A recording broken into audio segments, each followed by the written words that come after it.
There is no perfect length for a marketing funnel. It's kind of like asking what's the perfect length for a book or perfect length for a movie. Every book, every novel, every script, every marketing funnel is different. Though really the way to determine the length of your funnel is really based on what is it that you need your prospects to believe to buy. What is your marketing funnel thesis? Meaning, what is the number one thing that you want your prospects to believe or that they need to believe in the end of your funnel before you present your product or service in order to buy? And then what are the different sub-beliefs that they need to have in order to buy? Well, the number of sub-beliefs that they need to have, the number of little things that you need to convince them of, that they need to buy into, that they need to understand, the more of those things, the longer the funnel is going to be. The less of those things, the shorter the funnel is going to be.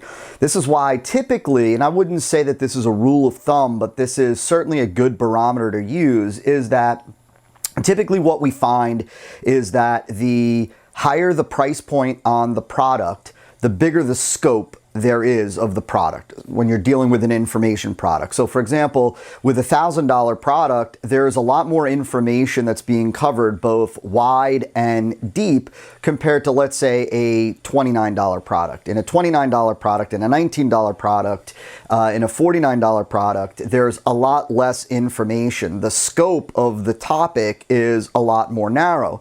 When the scope of the topic is narrow, typically the volume of beliefs is smaller than when the scope of content is wider. So more expensive the product, wider the scope, more beliefs, sub-beliefs that they need to have, therefore the longer the funnel. Lower in price, typically the more narrow the scope, and typically far less beliefs that you need to establish in the mind of the prospect, and therefore a much shorter funnel.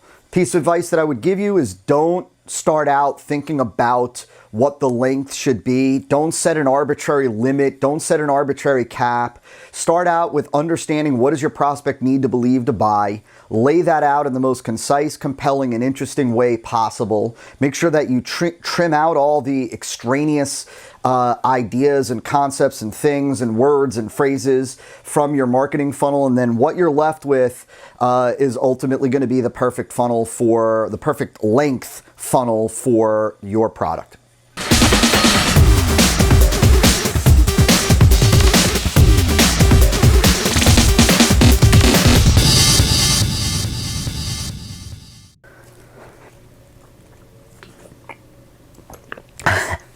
This is coffee time, behind the scenes at the marketer's mind.